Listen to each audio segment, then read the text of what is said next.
Ahojte, drahúšikovia, idem vám vyťahnuť odkaz denných kartičiek, ako to robíme stále. Vítam vás všetkých na mojom kanáli, aj tých, ktorí ste tu zabludili poprvýkrát, aj tých, ktorí tu pravidelne ku mne chodívate. Naozaj vám veľmi pekne ďakujem za pekné spätné väzby na výklady na horoskopy.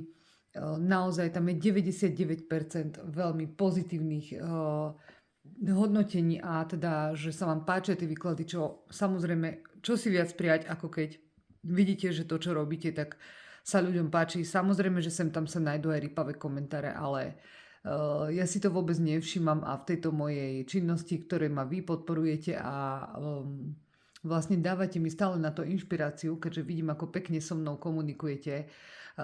Dávate mi na to proste stále tú silu ísť ďalej a nemôže ma zastaviť nejaký jedovatý komentár niekoho, kto si tam prišiel vyliať svoju frustráciu.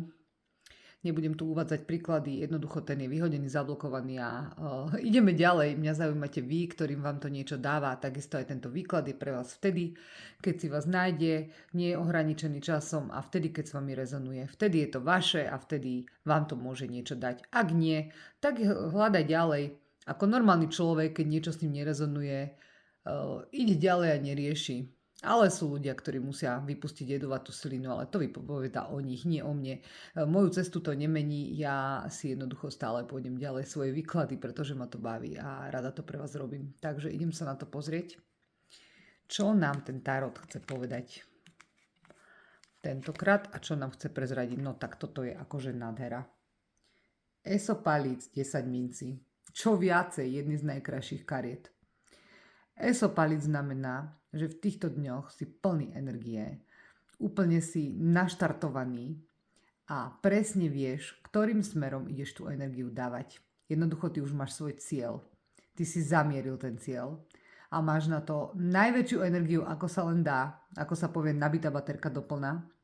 A ty jednoducho si ochotný pre tú vec, ktorú ty ideš riešiť, veľmi veľa urobiť.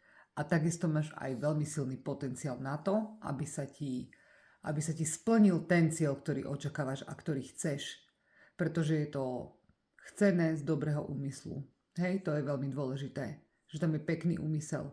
A niektorým z vás to prinesie naozaj aj finančné ohodnotenie, veľmi, veľmi štedré. Môže tu byť aj nejaká mimoriadná vec, ktorú nevieš predpokladať. Jednoducho vidím tu finančnú hojnosť, stabilitu, dar, doslova poklad. Hej, takže krásna kombinácia kariet, prajem vám, nech sa vám vyplní a vidíme sa zajtra.